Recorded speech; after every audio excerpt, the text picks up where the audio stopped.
everybody, and welcome to the first episode of Dance Talk Realness, a podcast where we will discuss all nuances concerning education and dance, because a dance experience is an experience worth talking about.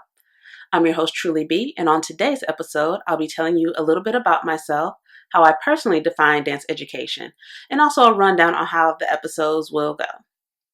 So I want to start each episode off with an inspirational quote. And so today, the quote is from one of my favorite authors, C.S. Lewis, and he says, "Crying is all right in its own way while it lasts, but you have to stop sooner or later, and then you still have to decide what to do." So to tell you all a little bit about myself, I am a Detroit native, born and raised. I was originally a musician, but in undergrad, I decided to switch over to studying dance. I have a BFA in dance education from East Carolina University, MFA in dance from Hollins University, and I am currently a PhD student at the Institute for Doctoral Studies in the Visual Arts. I taught in the school system for a little over 10 years. And I am currently a college professor, so very excited for the upgrade. I am actively still choreographing new works, and I'm a mom of 3, 2 of which are also dancers and musicians. One is a visual artist. I am a wife, been married for, this year will be 18 years, so my marriage will be officially an adult this year. And I love taking naps. So if I always look tired, that would be why. It's time for a nap. So I was inspired to do this podcast because I saw, and I've actually subscribed to many different podcasts that I really love, but none of them were really touching on the subject that I wanted to go a bit more in depth in. But I do want to shout out the people who did inspire me. At the top of my list is Miss Erin Pride. I met her, it was about going on 5 years ago now. She is the host of the Dance Boss podcast. Make sure you follow her. You can find her on iTunes, and I believe she also has a Facebook page. So again, that's Dance Boss podcast with Erin Pride.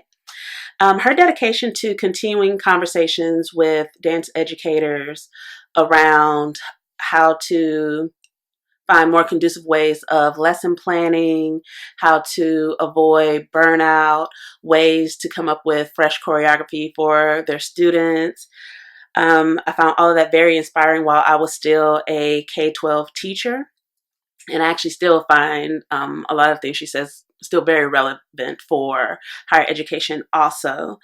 I've always really appreciated how open and honest she is, and how she's always willing to give her all to help see others succeed.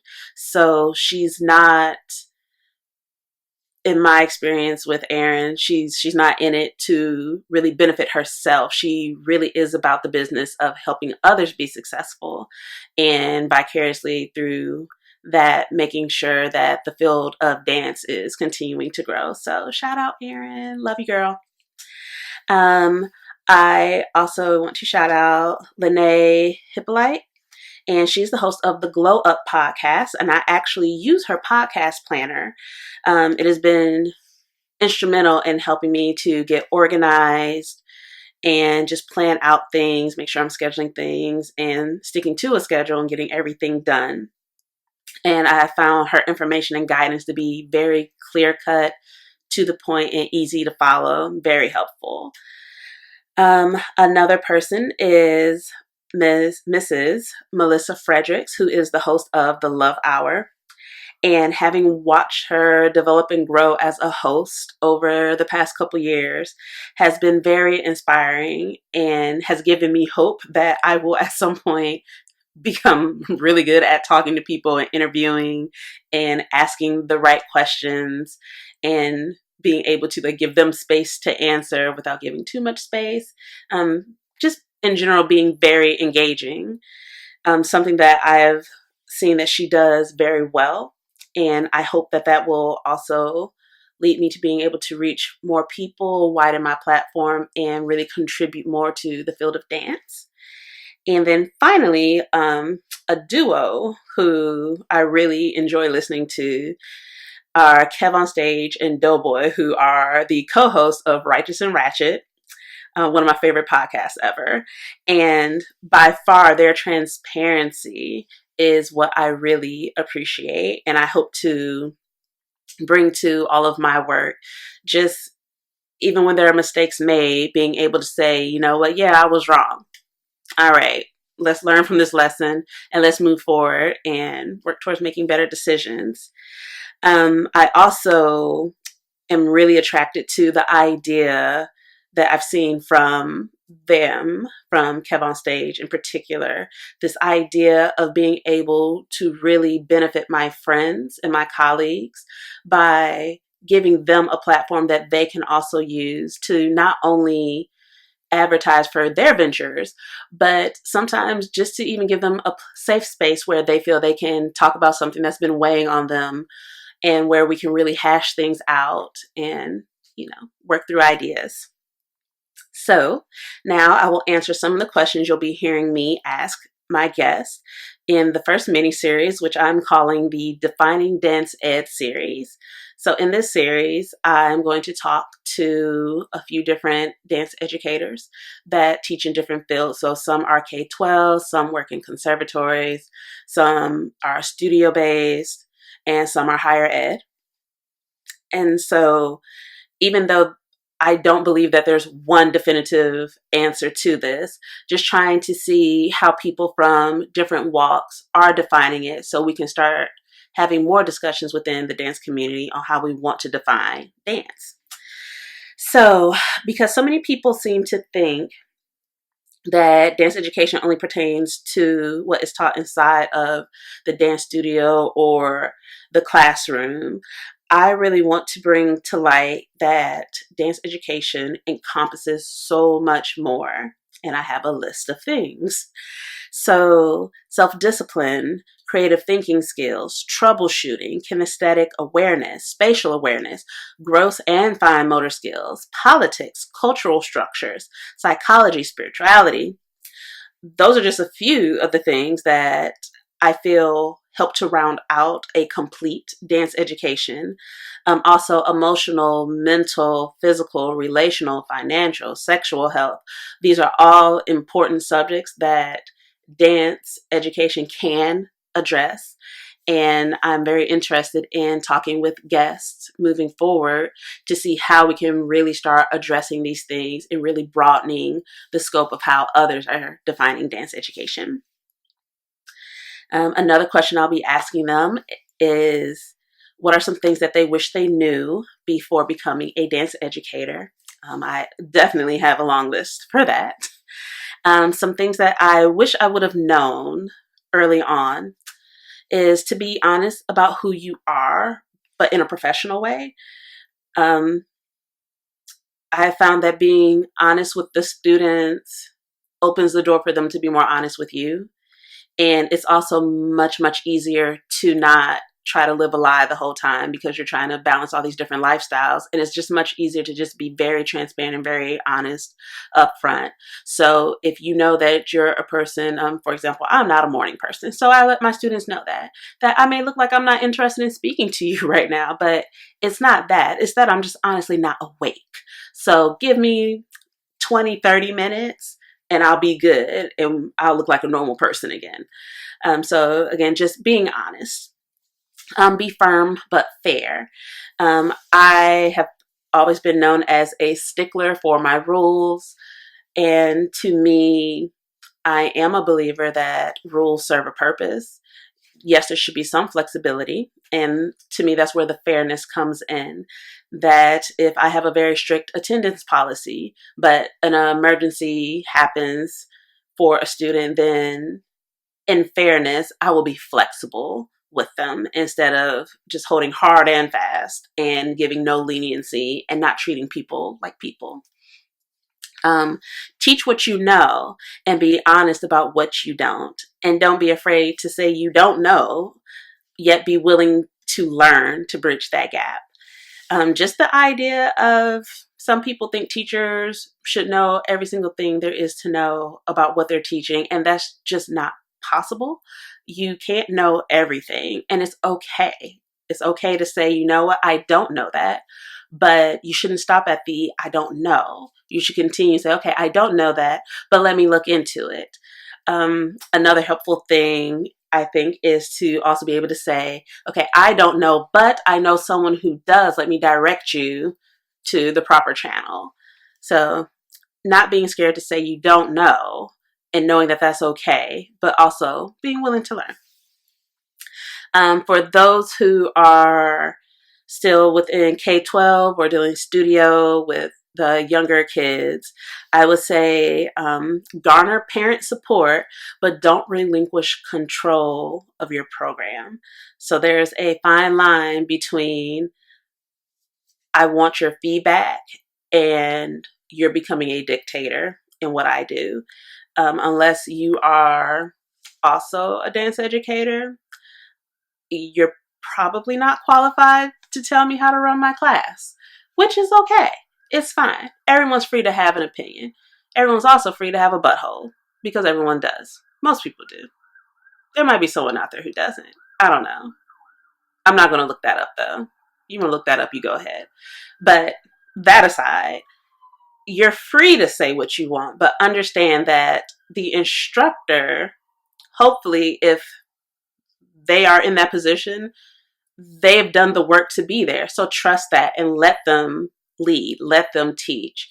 Now, if obviously, if they're doing something that you feel is endangering your child, or if as a teacher, you know that you're, having issues with something and this parent may have information, then that's a different case. But in most instances, I would say just trust that the teacher has been trained to do what they need to do. And unless someone's in danger, just let them lead their class. Always play nice with administration, even when they don't deserve it. Quite often, dance educators are put in a position where we have to feel as though we have to defend what we do. We have to validate what we do. And while unfortunate, and while I am definitely against always having to validate myself and my field to others, at the same time, you should maybe not burn all the bridges. I've burnt a lot in my life. So learn from my mistakes. Don't burn all the bridges. Now, again, if someone's real out of pocket, then you just follow up the chain, report that to who you need to report it to. But in some cases, it should be pretty amicable. You should be able to talk to the person and try to build a rapport, try to build a relationship. And then once that relationship is established, then hopefully they'll start thinking, hey, well, maybe let me come in and see what's really going on in there. Oh, let me talk to them more. Let me ask these questions. And then it can turn into a situation where you're actually educating this person. Never forget your why. Why are you teaching? Why are you there? Why do you want to be in the classroom? Why do you want to be at that level? Why do you want to be at the studio? Why do you want to teach conservatory? Why do you want to train children to go on to a professional career? Why do you want to work with kids in the community? Why? And once you know your why, hold on to that. Because when you hit hard times, which everyone hits at some point, knowing your why will help pull you through that. Create and maintain a good support system, and that can be friends, family, other dance educators, mentors, mentees, administrators, coworkers, etc. I will say in my last couple years of teaching in the public school system, my support system consisted of mentees that, I'm supposed to be the mentor and I'm supposed to be helping them through, and they really actually helped me through. Just me being able to talk to them and give them feedback and give them advice from my experiences kind of helped play back for me, oh, okay, I do still love this. This is what I want to do, just maybe in a different environment. I also leaned heavily on coworkers, fellow dance educators. Once you feel you have a solid core group of support, do whatever you can to keep that intact, because that is definitely very valuable. Keep up your technique, and not only for your students' sake, but also for your own. And don't be scared of trying new things. Sometimes we get so stuck in, oh, well, I'm the teacher, I have to do this, and we forget what it's like to be able to just be on the receiving end of instruction. I always call it not having to think, because obviously you're thinking when you're taking class. You have to pay attention to the combination, but you're not always thinking ahead and trying to figure out, okay, well, what is next? Okay, I need to be watching this person over here, watching this person over here. You get to just think about yourself and worry about yourself and really be in your body. So never overlook the joy of taking a class and trying a new class, as crazy as that may seem with how busy your schedule may be. That may be just the thing you need to kind of jumpstart you back into having more energy and more love and more joy for what you're doing. Plan, and plan some more. So lesson plans, planning out choreography, planning out your show, sub plans, you name it, you should plan it. It makes your life easier. And you'll hear me say this probably a million times over however many episodes that come. I am notorious for hating lesson plans, but the caveat to that is that I hated how they wanted me to do them. I strongly believe you should plan and you should know what you're doing. You should have a goal, how you plan on getting there. And you should have some ways that you're, okay, if this doesn't work, then I know I could try this. But the way I was always asked to plan, I hated it because it was stupid. And I don't see the point in writing out a full script when I walk in the room, just sensing where my students are in that moment could completely obliterate what I had planned for the day. And I need to be able to put another plan in action. And I'm just not going to write out 5, 6, 7 different scripts and lesson plans for one day when I know I have a system for planning that allows me a little bit more freedom and flexibility. Don't be afraid to take mental health days. You can't give your best when you're not at your best. Dancers, dance educators, we are notorious for pushing through, and sometimes you just should not. It's hard to take that step back and to really just take care of yourself, because it's always that thought of, well, if I'm not there, somebody else will take my spot. Or if I'm not there, then the kids aren't going to learn anything, and then we're going to have to play catch up. And sometimes those things are true. Sometimes somebody else will get that spot. Sometimes the kids really will be thrown completely off, and now you have to backtrack further than you wanted to in order to get them back up. But at the same time, if you end up putting your health on the line to the point where you can't return at all, then it wasn't worth it. So maybe don't take a mental health day every week. Like, don't take a whole day. Like, do little things for yourself throughout. But it's okay to every now and then just take a full day just to gather and make sure that you're in a good place. Be emotionally honest with your students, again, in a professional way, because they don't need to know all your business.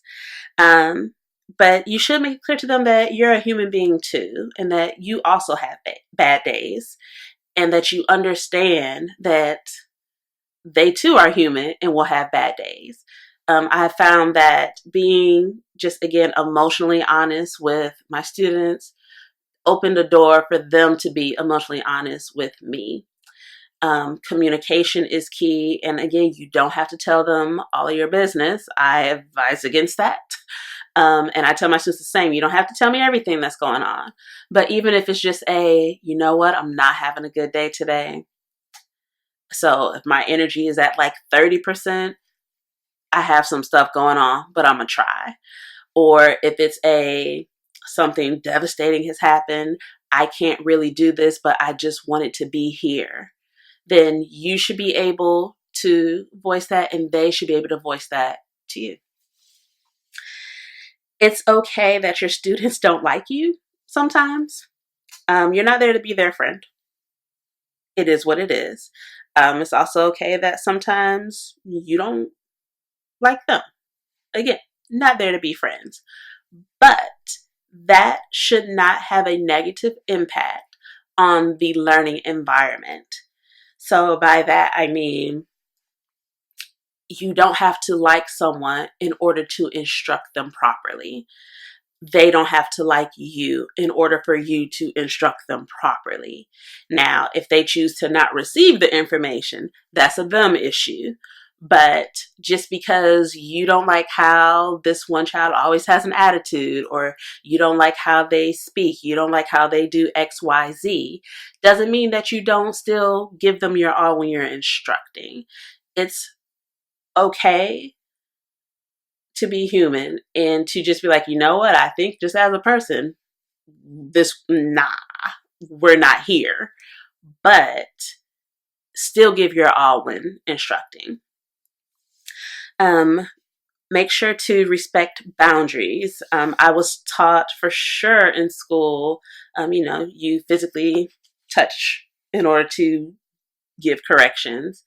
And I was taught to, give a heads up, like, hey, are you okay if I, touch your arm to move you? Okay, I'm going to adjust your core, to say something. But what I've learned is that not everyone was taught that. And also, in addition to touch, you have being respectful of the boundaries of how you speak, how people are addressed, like their preferred pronouns, preferred names, just being very aware of how to deal with people, and knowing that even within one room, each student, you may have a different set of boundaries that you have to keep in mind, and just being aware of that. Know that we teach more than codified movements, and don't be afraid to fight back against being belittled. The more that you know, the more you can build a strong case.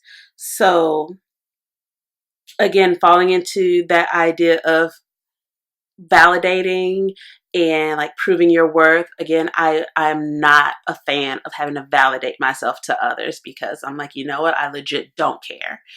I know that dance is important. It is important to me. It is important to those who I surround myself with on a regular basis outside of work. It is important to my children who dance. It is important to my students who dance. So I don't really care to validate it to someone who has zero interest in really learning about it. But that being said, when I'm put in a situation where the field is being belittled, the more information I have in me, the more information I can give out to kind of shut that down.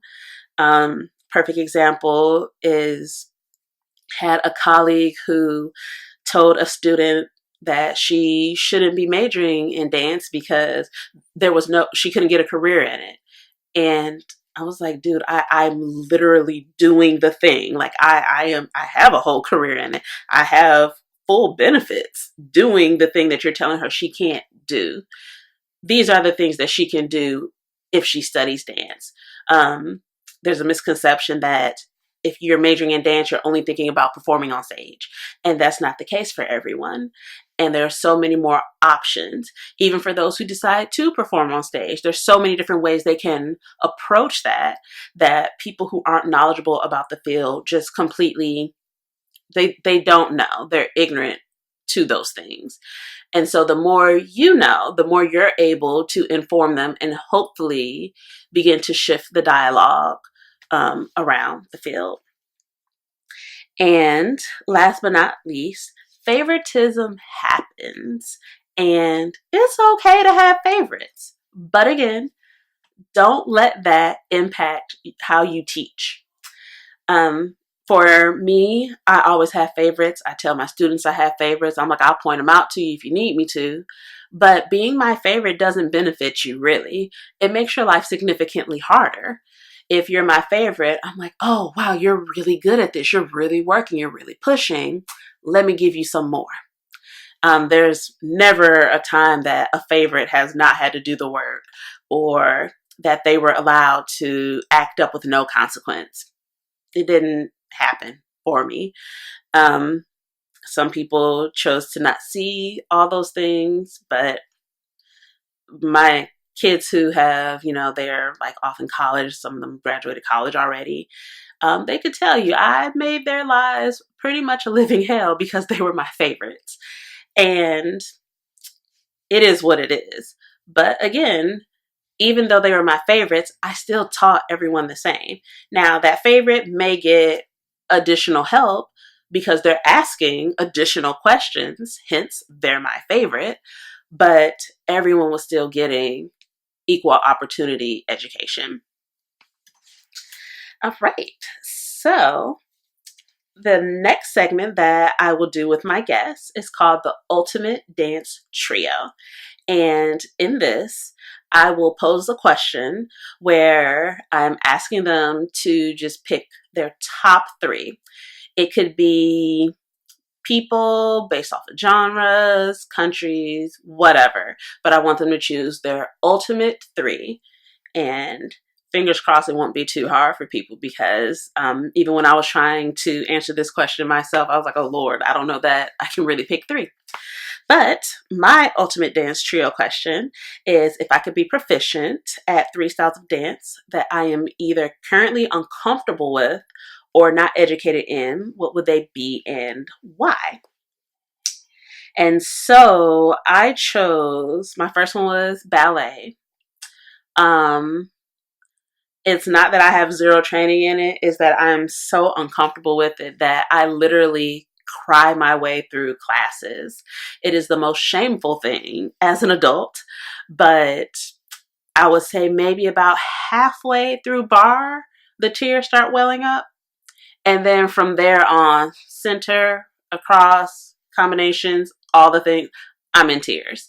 And I will cry my way through the whole class. I'll still finish. I won't sit out. I just cry because I'm frustrated. And when I'm frustrated, it makes it worse. And then I'm frustrated that I'm frustrated and making it worse. And then it's just a terrible spiral.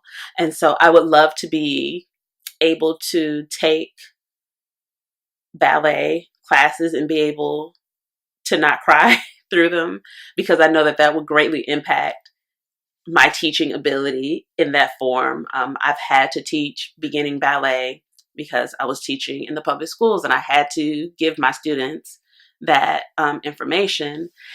And it was very hard to not impart my aversion to it onto them. And so if I could go back and just, I don't know, magically at this point, because Lord have mercy, but if I could just go back and become more proficient, just become stable in it, I feel that that would greatly impact my teaching ability.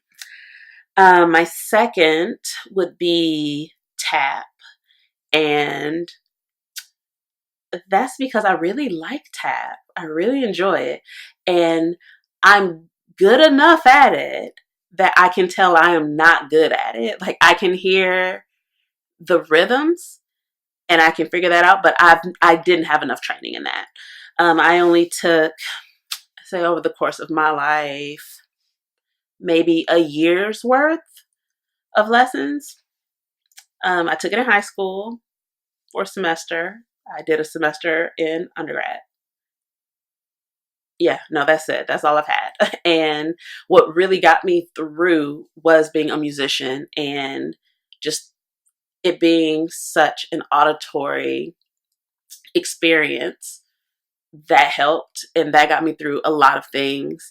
But I would love to be able to be much better at it because I really enjoy it. My third is Buto. And I was introduced to Buto through my dance history course in undergrad at East Carolina. And there is something about it. I still to this day cannot really pinpoint what it is about Buto that is so interesting to me. I think there's something in this idea of it not being about a lot of quick, crazy movements. Like there's a lot of intricacies that I really want to actually do a little bit more research into, and that actually might become a part of my PhD coursework when I start working on my independent study. But definitely Buto. I would love to be able to go to a school somewhere. I know there's people all over. It's not only in Japan, but I want to study with an actual person and really see if that would help explain to me what it is that's really attracting me to it. So, my 3 styles: ballet, tap, and Buto. All right. So, thank you so much for joining me today for this first episode. You'll be able to find me on social media on Facebook, YouTube, Instagram, iTunes, and just all the things, all the social media things. Not Twitter though, because I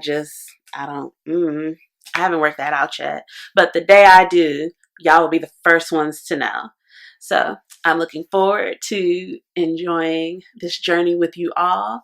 Please make sure that when you subscribe to the Facebook and the Instagram pages that you interact with the questions. I'll be asking a lot of audience questions to get your feedback because I want you to be a part of the dialogue with me. And I want to make sure that I'm bringing you content that you all are interested in. Not just that I'm interested in, even though I hope that we're interested in some of the same things. So make sure that you like, comment, subscribe, follow all the things, and I'll talk with you guys soon.